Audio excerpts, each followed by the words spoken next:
अस्सलाम वालेकुम students, my name is Mohammad Umar Mughal. Hope you are doing well. जैसा कि आपको मालूम है कि हमने सिंगल एंट्री सिस्टम का चैप्टर स्टार्ट किया था, इसको इनकम्प्लीट रिकॉर्ड भी कहा जाता है, और इसके अंदर हमने इसकी बेसिक के साथ इक्वेशन के ऊपर बात की थी, और उस इक्वेशन से हमने 4 केसेस से मिसिंग फिगर फाइंड करना भी सीखा था। आज उसी इक्वेशन को यूज करके हम स्टेटमेंट की फॉर्म में काम करने वाले हैं, और उसके लिए हमने second year commerce pass paper year 2007 regular and private का क्वेश्चन लिया है। एक कंप्लीट क्वेश्चन है, जो चीज आपसे यहाँ पर ज्यादातर मांगी जाती है वही हम करने वाले हैं। यहाँ पर मैंने जगह ना होने की वजह से रिक्वायर्ड नहीं लिखा। रिक्वायर्ड में आपको कैपिटल एट स्टार्ट और कैपिटल एट एंड निकालना है। दूसरे रिक्वायर्ड के अंदर आपने प्रॉफिट एंड लॉस स्टेटमेंट बनानी है, और थर्ड रिक्वायर्ड के अंदर आपने स्टेटमेंट ऑफ अफेयर्स बनानी है, यानी कि जिसको बैलेंस शीट कहते हैं। तो क्वेश्चन स्टार्ट करते हैं और देखते हैं इसमें क्या चेंजेस हो सकती हैं और कैसे क्वेश्चन आ सकता है। तो पढ़ते हैं क्वेश्चन। कह रहे हैं कि mister Saad maintain his accounting record on single entries basis. अपने जो अकाउंटिंग रिकॉर्ड मेंटेन कर रहे हैं वो सिंगल एंट्री बेसिस के ऊपर कर रहे हैं, डबल एंट्री सिस्टम को फॉलो नहीं कर रहे। The information given has been extracted from his books of account. ये जो इंफॉर्मेशन निकाली गई है वो कहां से निकाली गई है? उनके बुक्स ऑफ अकाउंट से। तो देखते हैं, क्योंकि हमें क्या चाहिए था, कुछ डेटा चाहिए था ताकि हम उसको क्या कर सके, यूज करके प्रॉफिट या लॉस निकाल सके। यहाँ पर हमारा मकसद सिंगल एंट्री बनाना नहीं है, बल्कि उसकी इंफॉर्मेशन को यूज करके प्रॉफिट या लॉस निकालना है। तो कह रहे हैं कि 1 जनवरी 2006 और 31 दिसंबर 2006, यानी कि पूरे साल का स्टार्टिंग का और एंड का आपको डेटा गिवन है। कैश आपके पास 15 था, लास्ट में 10,000 है। अकाउंट रिसीवेबल स्टार्ट में 25 था, एंड में 40 है। इसी तरीके से मर्चेंडाइज इन्वेंटरी 30 था, अब कितना है 50। सप्लाईज 1000 की थी, अब 3000 की है। इक्विपमेंट 40,000 के थे, अब 1,20,000 के। अकाउंट्स पेबल लायबिलिटीज आपके पास 11,000 की थी, अब 23,000 की, मतलब लायबिलिटीज भी बढ़ गई हैं। एडिशनल इंफॉर्मेशन में साल के आखिर में कुछ आपको एडजस्टमेंट्स भी दे रहा है। पहली एडजस्टमेंट में क्या कह रहा है कि mister Saad made an additional investment of rupees 60,000, 60,000 रुपए की उन्होंने एडिशनल इन्वेस्टमेंट की है, ठीक है ना, ड्यूरिंग द बिजनेस। अपने बिजनेस के अंदर 60,000 इंजेक्ट किए हैं, लगाए हैं। डेप्रिसिएशन ऑन इक्विपमेंट रुपीस 10,000, 10,000 रुपए का आपके डेप्रिसिएशन के ऊपर, आपके इक्विपमेंट के ऊपर डेप्रिसिएशन हुए। अब ये भी बताऊंगा कि इक्विपमेंट की 2 वैल्यूज है, किस पर डेप्रिसिएशन अप्लाई होगा वो हम वर्किंग में देखेंगे। मिस्टर साद विथड्रॉ रुपीस 1000 पीएम का मतलब per month from the business. अब इसमें ऐसा भी हो सकता है कि सालाना दे दे एक टोटल अमाउंट, और आपने इसके अंदर डेट का भी ध्यान रखना है। अब यहाँ पर पूरे साल की डेट गिवन है, पर मंथ, इसका मतलब ड्राइंग हर महीने पूरे 12 महीने की आप लोगे। फॉर एग्जांपल मैं कहूं, यहाँ पर आपने सितंबर की, यहाँ पर आपके स्टार्टिंग इंफॉर्मेशन गिवन है, यहाँ दिसंबर की, तो सितंबर, अक्टूबर, नवंबर, दिसंबर, 4 महीने की फिर आप ड्राइंग लेते हैं, ठीक है जी। इस बात का आपने ध्यान रखना है। प्रीपेड एडवर्टाइजिंग रुपीस 4,000 है आपके पास। अक्रूड कमीशन इनकम है, एडजस्टमेंट आपकी बकी होनी चाहिए। अक्रूड रिसीवेबल है, फिक्स एंट्री है, 2 जगह इफेक्ट आएगा। आउटस्टैंडिंग यूटिलिटी बिल्स, आउटस्टैंडिंग लगाओ किसी एक्सपेंस के साथ, फिर 2 जगह इफेक्ट। टैक्सेस पेबल किसी एक्सपेंस के साथ पेबल लगा हो, उसका भी डुअल इफेक्ट आता है। तो तीनों रिक्वायर्ड मैंने आपको स्टार्ट में ही बता दिए। सबसे पहले हमें क्या चाहिए, कैपिटल एट स्टार्ट और कैपिटल एट एंड, क्योंकि जब तक वो 2 चीजें नहीं निकालेंगे तो हम अपनी स्टेटमेंट्स को बना नहीं सकते। तो इसलिए हम according to the required one computation for capital at start and capital at end. Capital at start भी हम निकालेंगे, कैपिटल एट एंड भी हम निकालेंगे। मैंने आपको पहले लेक्चर में ही ये बता दिया था कि कैपिटल एट स्टार्ट का मतलब है ऑल बिगिनिंग एसेट से आप बिगिनिंग की लायबिलिटीज माइनस करवाते हैं। कैपिटल एट एंड के लिए और एंडिंग एसेट से एंडिंग की लायबिलिटीज माइनस करवा दें। अच्छा, अब किसी किसी क्वेश्चन में यह भी हो सकता है कि आपको कैपिटल एट स्टार्ट गिवन है, एंडिंग कंप्यूट करने को दिया हुआ है, एंडिंग गिवन है और स्टार्टिंग कंप्यूट करने को दिया हुआ है, ऐसी भी इंफॉर्मेशन दे सकता है। और हो सकता है कि दोनों कंप्यूट करके दे। जितना ज्यादा वो हमें काम करके देगा इतना हमारा क्वेश्चन आसान होगा। तो यहां पर आप क्या करें कि कैपिटल एट स्टार्ट और कैपिटल एट एंड निकाल लें। सबसे पहले देखें ये जो डेट गिवन है, यही डेट आप यहां पर लिख लें एक चार्ट की फॉर्म में, 1/1/2006 और यहां पर था 31 दिसंबर 2006। तो मैंने कहा all beginning assets, all beginning assets के अंदर आपके पास कैश, यहां पर अकाउंट रिसीवेबल मैंने शॉर्ट फॉर्म में लिखा है, मर्चेंडाइज इन्वेंट्री इसको भी मैं शॉर्ट फॉर्म में लिख रहा हूं,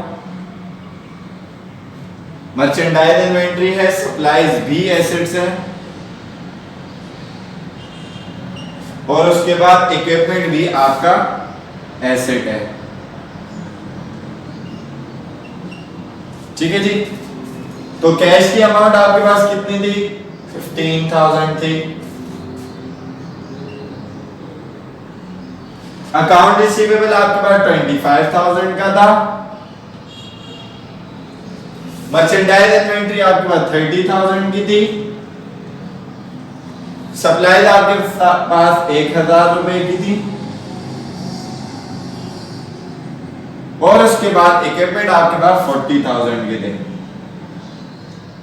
तो इसको हम टोटल करेंगे तो टोटल एसेट्स आ जाएंगे।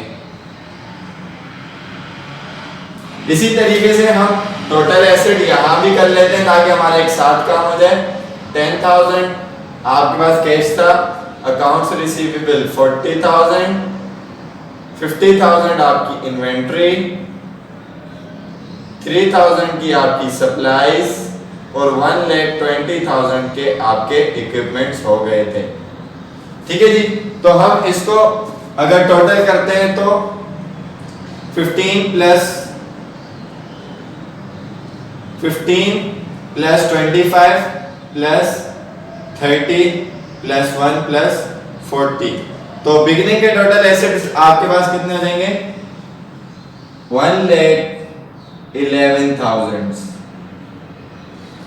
और यहां का टोटल करें तो 10 प्लस 40 प्लस 50 प्लस 3 प्लस 120, तो ये हो जाएगा 2,23,000 हो जाएगा।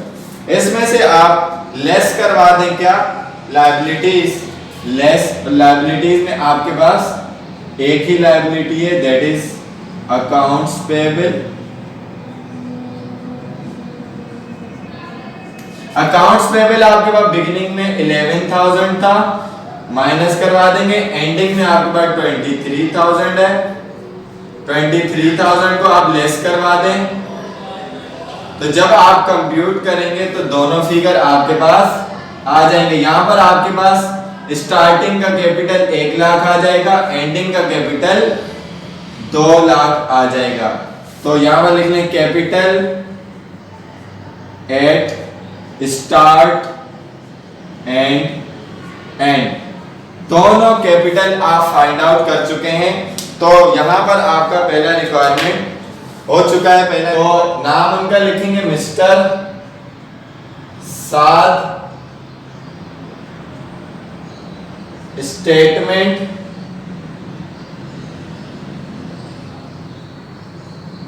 Of profit and loss for the year ended December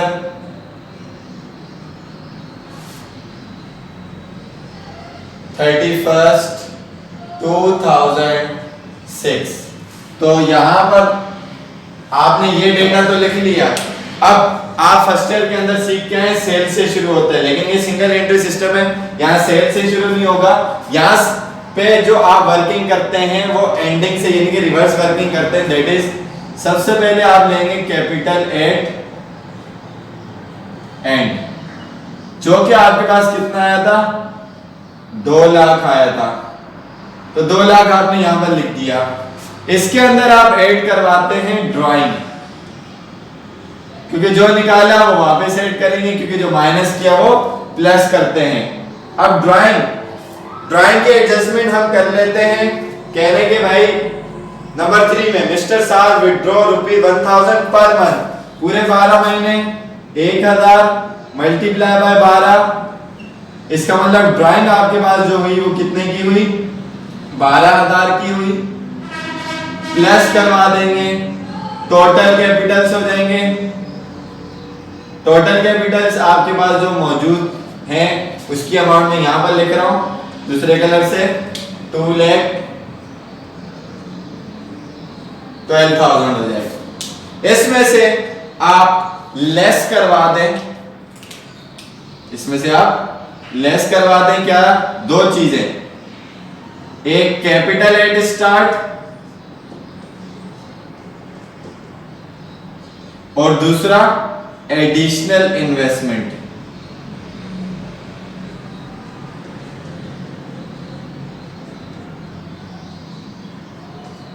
capital at start आपने क्या निकाला, 1 लाख, और एडिशनल इन्वेस्टमेंट आपने की थी 60,000 की। दोनों को मैं प्लस करूं तो यह आ जाएगा 1,60,000 बिगिनिंग का मिलाकर और एडिशनल। तो जब मैं माइनस करवाऊंगा इसका मतलब क्या होगा कि एंडिंग मेरे पास ज्यादा था, स्टार्टिंग मेरे पास कम था, तो माइनस करवाया 40, 50 और 52,000 का मेरे पास क्या आ गया, ग्रॉस प्रॉफिट आ गया, या इसको आप अनएडजस्टेड प्रॉफिट कह लें।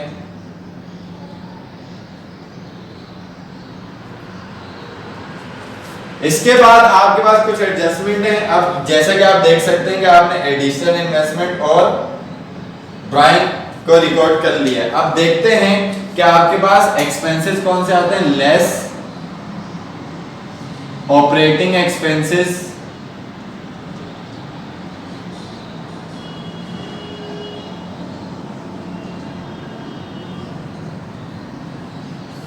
देख लें जी। एक्सपेंसेस के अंदर सबसे पहले डेप्रिसिएशन ऑन इक्विपमेंट है, depreciation expense debit, allowance for depreciation credit 10,000 का है, तो यहां पर आप लिख रहे हैं डेप्रिसिएशन एक्सपेंस, डेप्रिसिएशन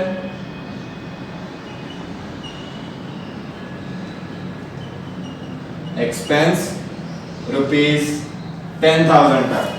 नेक्स्ट आपके पास क्या है, प्रीपेड है। प्रीपेड की कहानी मैं बाद में बताता हूं, उसको छोड़कर अक्रूड कमीशन इनकम है, अदर इनकम में ऐड करेंगे आउटस्टैंडिंग यूटिलिटी बिल्स। आउटस्टैंडिंग है यानी कि utility bills expense debit, utility bills payable, तो यहां पर भी इफेक्ट आएगा एक्सपेंस का, यूटिलिटी बिल्स एक्सपेंस यहां पर आ जाएगा ₹9,000, और उसके बाद लास्ट में taxes payable, tax expense debit, taxes payable credit, तो टैक्स का यहां पर इफेक्ट शो हो जाएगा, टैक्सेस एक्सपेंस ऑफ ₹2,000।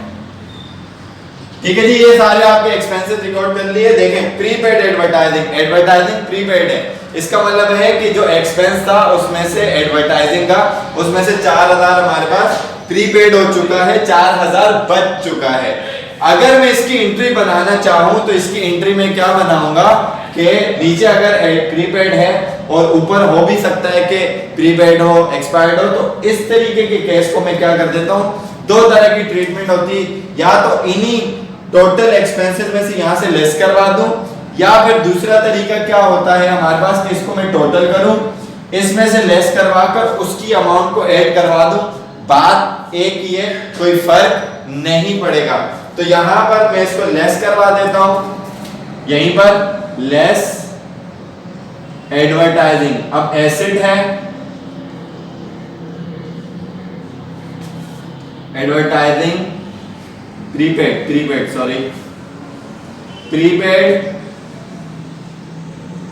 एडवर्टाइजिंग, जिसकी अमाउंट कितनी थी 4000, बैलेंस शीट में शो करेंगे और यहां पर आप लिख देंगे total operating expenses. Total operating expenses आपके पास जो आएंगे वो आप लेस करवा देंगे। 10 9 19 और 2 आपके पास हो गए 21 और 4 माइनस करवाए तो 17,000 आपके पास आपके एक्सपेंसेस हो गए। 17,000 को आप 52 से माइनस करवा दें तो आपको फाइनल इनकम नहीं आएगी। क्यों? क्योंकि यहाँ पर अक्रूड कमीशन इनकम भी था, जिसकी वजह से आप इसको भी ऐड करवाओगे। ठीक है जी। तो 52 में से आप 17 माइनस करवा दें तो आपके पास आ जाएगा 35,000 का फिगर। तो इसको आप कहेंगे ऑपरेटिंग इनकम। इसके अंदर ऐड करवा दें add other income. Other income में आपके पास क्या है? Commission income. अक्रूड थी मतलब अर्नड हो गई लेकिन रिसीव नहीं की, तो वो कितनी अमाउंट थी 15,000। 15,000 यहां पर आप ऐड कर लेंगे, आपके पास फाइनली इनकम आ जाएगी 50,000 रुपए। Net income, net profit. तो जो हमें चाहिए था इस स्टेटमेंट से वो हमने कर लिया। आपकी एडजस्टमेंट पक्की होनी चाहिए, इतनी पक्की होनी चाहिए कि आप डायरेक्टली उसका इफेक्ट शो करवा सकेंगे कौन सी अमाउंट किस जगह कितनी आएगी। तो जो फिगर हमें चाहिए था वो हमें मिल गया। इसको भी मैं साइड में लिख देता हूं कि भाई मेरी नेट इनकम जो है वो 50,000 रुपीज आई है। तो मिस्टर साथ एज इट इज लिखेंगे स्टेटमेंट ऑफ अफेयर्स। और ये बात आप अच्छे से जानते हैं कि बैलेंस शीट में फॉर द ईयर एंडेड नहीं लिखते, एज ऑन दिसंबर 31st 2006। तो बैलेंस शीट का ही पूरा फॉर्मेट होता है ये।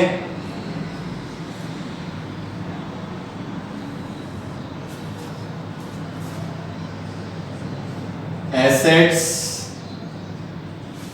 liabilities and equities,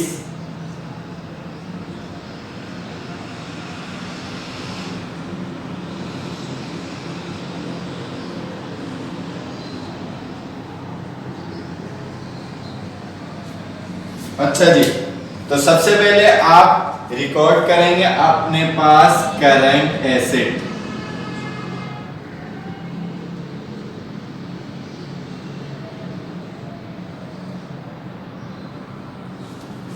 current asset आपके पास कौन कौन से थे? आप करंट एसेट कौन से रिकॉर्ड करने हैं? जो कि एंडिंग में है।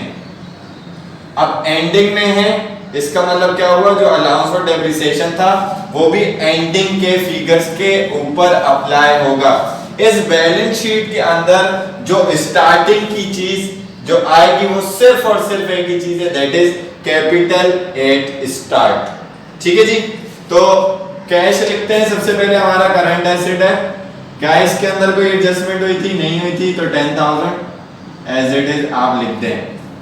उसके बाद आपके पास अकाउंट्स रिसीवेबल है। क्या इसके ऊपर बैड डेट्स था? नहीं था, तो इसकी अमाउंट भी एंडिंग की आप डायरेक्टली लिख दें, दैट इज 40,000 रुपीज। उसके बाद आपके पास मर्चेंडाइज इन्वेंट्री है, करंट एसेट है, कोई एडजस्टमेंट भी इसके सामने नहीं है, 50,000 आप इसकी अमाउंट लिख लें। उसके बाद सप्लाईज 3,000 की हो गई, इसकी भी कोई एडजस्टमेंट नहीं थी, तो इसकी अमाउंट भी 3000 आप डायरेक्टली लिख लें। उसके बाद इक्विपमेंट है आपका, फिक्स एसेट में रिकॉर्ड करेंगे। और कोई मजीद करंट एसेट देख लेते हैं। देखें ये तो ड्राइंग थी नहीं है, डेप्रिसिएशन इसमें नहीं है, अलाउंस इक्विपमेंट का फिक्स के साथ जाएगा। ड्राइंग इक्विटी का पार्ट है। प्रीपेड, प्रीपेड क्या है, वहां लेस करवाए, यहाँ ऐड करवाएंगे। प्रीपेड एडवर्टाइजिंग, प्रीपेड आपका एसेट होता है। Prepaid advertising by ₹4000। उसके बाद accrued commission income, income credit, receivable debit. तो रिसीवेबल आपका एसेट होता है, तो एक इफेक्ट यहां पर आएगा कमीशन रिसीवेबल का। तो बिल्कुल आसान सी चीज है, कोई घबराने वाली जरूरत नहीं है। 15000 की अमाउंट यहां पर ऐड करवा देंगे। उसके बाद आउटस्टैंडिंग पेबल है तो वहां रिकॉर्ड करेंगे। दूसरा इफेक्ट, एक तो आप एक्सपेंसेस करवा दोगे, टैक्सेस पेबल, इसका एक एक्सपेंस का हो गया, पेबल लायबिलिटी साइड करवा देंगे। इसका मतलब हमारे पास कोई दूसरा करंट एसेट मौजूद नहीं है, तो टोटल करंट एसेट कर लेंगे। Total current assets. उसके बाद आप फिक्स एसेट रिकॉर्ड कर लें, नॉन करंट एसेट बोल लें, फिक्स्ड एसेट्स। फिक्स एसेट के अंदर आपके पास एक ही एसेट है, दैट इज इक्विपमेंट। इक्विपमेंट की अमाउंट मैंने क्या बताया, एंडिंग की लेंगे। एंडिंग में 120 लेस करवा देंगे इसमें से अलाउंस फॉर डेप्रिसिएशन, जो कि आपके पास आया था 10,000 रुपीज का, लेस करवाया तो इसकी वैल्यू कितनी रहेगी, 1,10,000। ठीक है जी। तो उसके बाद हम लिख लेंगे दोनों एसेट का टोटल करके, टोटल एसेट्स, टोटल एसेट्स। अच्छा जी, पहले लायबिलिटीज लिख लेते हैं, करंट लायबिलिटीज। उसके बाद हम टोटल करते रहेंगे आराम से। करंट लायबिलिटीज पहले से आपके पास एक थी ऊपर डेटा के अंदर गिवन। उसके बाद देखते हैं मजीद कितनी लायबिलिटीज आई हैं। आपके पास एक लायबिलिटी थी अकाउंट्स पेबल, एंडिंग अमाउंट आप लेंगे अकाउंट्स पेबल 23,000। उसके बाद यहां तो कोई नहीं, नहीं है, नहीं है, नहीं है, नहीं है, यहां पर भी नहीं है। आउटस्टैंडिंग तो यूटिलिटी बिल्स पेबल, तो ये भी लायबिलिटी हुई, यूटिलिटीज बिल्स पेबल। ये लायबिलिटी हो गई कितने की, 9,000 की। उसके बाद आपके पास टैक्सेस पेबल, खुद ही पेबल बोल रहे मतलब लायबिलिटी है, 2,000 रुपीज की टैक्सेस पेबल की लायबिलिटी आप यहां पर रिकॉर्ड कर लें। Taxes payable of ₹2,000। यहां पर टोटल करेंगे तो टोटल लायबिलिटीज या करंट लायबिलिटीज आ जाएगा। लॉन्ग टर्म तो आपके पास है ही नहीं। उसके बाद आप ओनर्स इक्विटी वाला पार्ट बहुत ध्यान से देखें, यहां अक्सर बच्चे कंफ्यूज हो जाते हैं। ओनर्स इक्विटी, अब यहां पर आपने दो कैपिटल कंप्यूट किए थे। आप कैपिटल जो लेंगे वो कैपिटल एट स्टार्ट लेंगे, जहां से आपने बिजनेस की शुरुआत की थी। Capital at start, capital at start जो आपके पास था वो 1 लाख था। तो जनाब इसके अंदर आप ऐड जो चीजें करवाते हैं वो क्या करवाते हैं, एडिशनल इन्वेस्टमेंट।